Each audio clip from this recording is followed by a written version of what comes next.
Welcome back.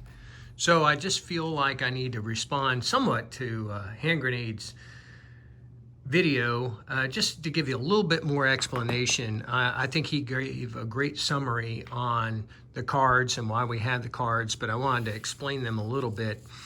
There are usually 8 cards per hemisphere, 2 hemispheres in the game. And when we came up with the idea of these random events, Doug wanted as many random events as possible. At that time, we were thinking about 3 hemispheres in the game. And what we wanted to do is make sure that we involved the rest of the board. There was a lot of amazing events in World War I that, historically took place, but you don't see them in the typical World War I European games. And you just, some of them are fairly tactical events. This is more of a strategic and operational level game, but we wanted to see how we could bring those in. And then we added to that some ahistorical type of events that would introduce more complexity, and also weather and other geopolitical events that will bring out the history and also make the game a whole lot of fun and make sure that things are taking place in other parts of the world other than the Western Front. So there are usually 8 cards per hemisphere, and some of the cards repeat. This is a perfect example, Check Swan Out. This is a semi-historical kind of event, a strain of Austro-Hungary fragmenting due to the many nationalities and the ardent nationalism that was starting to appear. And so this card appears in at least 2 or 3 different decks. So since you draw 2 out of 8 cards, there's a 25% chance it will occur. And then if it doesn't happen in one hand, it might happen in the next, which is just increase its probability. But of course, because this one has actually occurred, and it's going to take some gentlemanly discussion during some of the games, but this card has already been pulled in a previous turn. So if we pulled it again this turn, we would look at it and decide that we need to draw again, because it really doesn't make much sense. It doesn't add anything else to the game. There have been others that we've drawn that do enhance the game. For example, an opportunity for many of the nations to do additional research and development on the tech chart. And so we went ahead and played it again because there was no reason not to, and doing it again didn't necessarily create any problems. It wasn't, the redundancy wasn't unnecessarily difficult for anyone to fathom. And so those are the cards. And so Mexican Revolution, which Brian talked about over here. Yeah, he poured a lot of resources into Mexico, and now the Mexicans have rebelled again. And so there's going to be quite a fight. It was incredibly challenging to try and anticipate all the variations this game can have as it relates to these random events. So the fact that the U.S. is in the war a whole lot sooner is a choice that Brian made, which I'll describe in a second. But also, there's 20 years of revolutionary activity in Mexico. And so even once one side or the other wins the Mexican Revolution in this game on the mini-map, and then you put all the forces back onto Mexico and you make them neutral, and either side could attempt to align them, we still wanted the flare-up of the revolutions to be represented in the game. And so they are. And so this card was drawn. And given the fact that the U.S. is already in the war in 1916, it caused Mexico to align to Germany, which was a semi-historical attempt anyways. The Zimmerman telegram was not the event, because that's actually in 1917, but in 1916, we did have Pancho Villa crossing the border. And so would the U.S. respond to that? Absolutely. Is it unusual for a country where, remember the U.S. poured a lot of resources in here and helped the revolutionaries win in the first place. All these units were probably purchased by Bryan. Now they're turning against the very country that assisted them. Is that a big surprise? Shouldn't be. So here we are. But to anticipate every possibility in that these cards would run up against is the reason why there may need to be a discussion when you pull a card to determine, can it be implemented? And we have had some, like the check swan out card I showed you earlier, where we decided, it makes no point in implementing that for a second time. On Bryan's choice for the U.S. Now, once again, the U.S. was not as politically cohesive in World War I, and there were a lot of elements that wanted to stick to neutrality.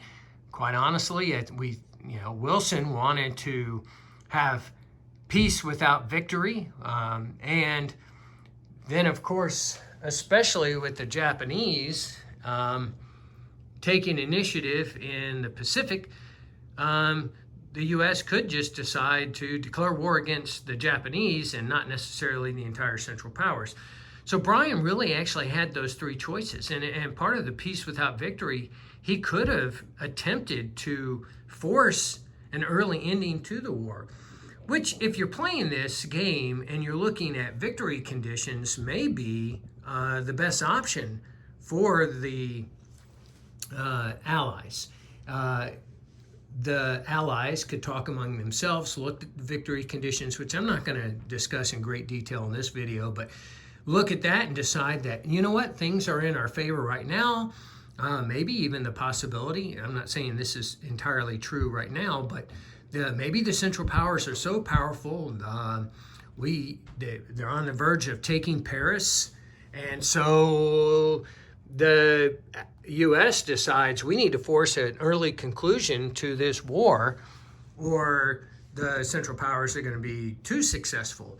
Or maybe the Allies themselves have achieved as many political objectives as they think are necessary, and they're going to force that early conclusion.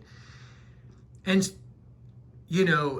somewhat gaming this, and I'm not sure how we would completely resolve this, but the Russians haven't even collapsed yet.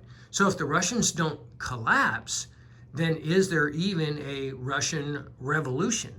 I would anticipate, let's just hypothesize that Bryan did force an early end to this game with Woodrow Wilson's peace without victory, and he was successful doing that. It's not automatic. There is some dice rolling, some random probability involved. So if that were to occur, and then there's no Russian collapse and there's no Russian revolution, well, then the Russians would just add up their victory points.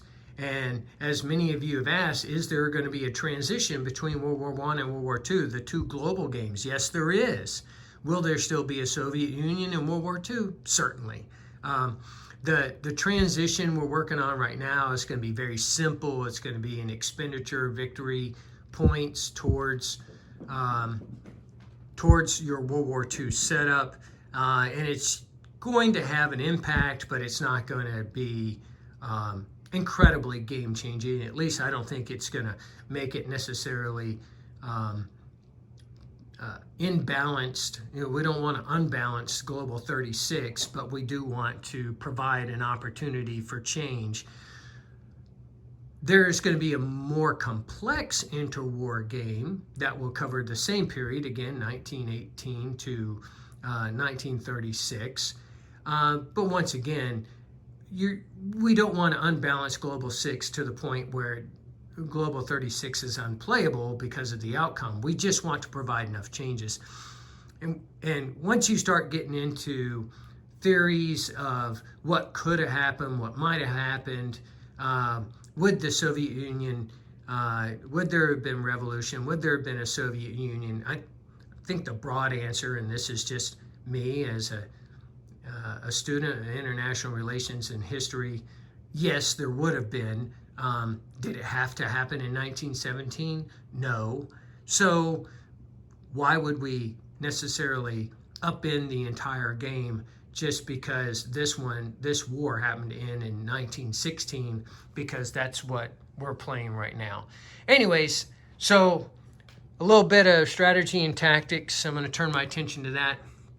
Brian points out that now we have the possibility of the Japanese and the Chinese going to war, and he's absolutely correct. I'm not sure if I'm going to just reinforce this so that it's incredibly difficult to take and maybe go around here and start messing with India, or one distinct possibility is the Germans and the Japanese can start putting a smackdown on the Netherlands. Not sure I want to do that. Where am I going to go with the Ottomans? Am I going to attempt to assist in this activity, or am I going to try and deal with the Brits up here that coming up through Palestine?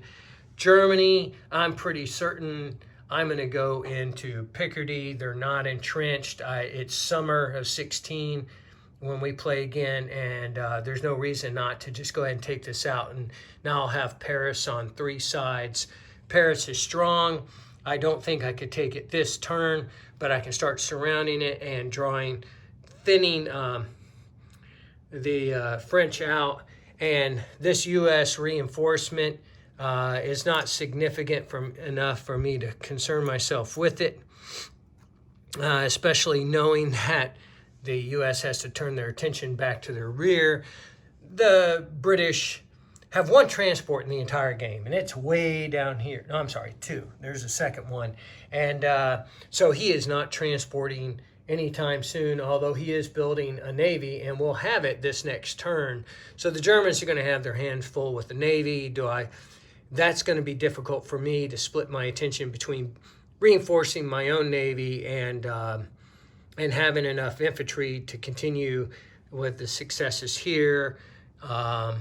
Dealing with Poland, surrounding this city. I know I'm going to do that. I'm going to have to take East Poland and Lithuania, surround the city. I think I have the forces for that, and we'll be able to place even more. So I'm pretty excited, looking forward to Saturday, and this video's gone on long enough.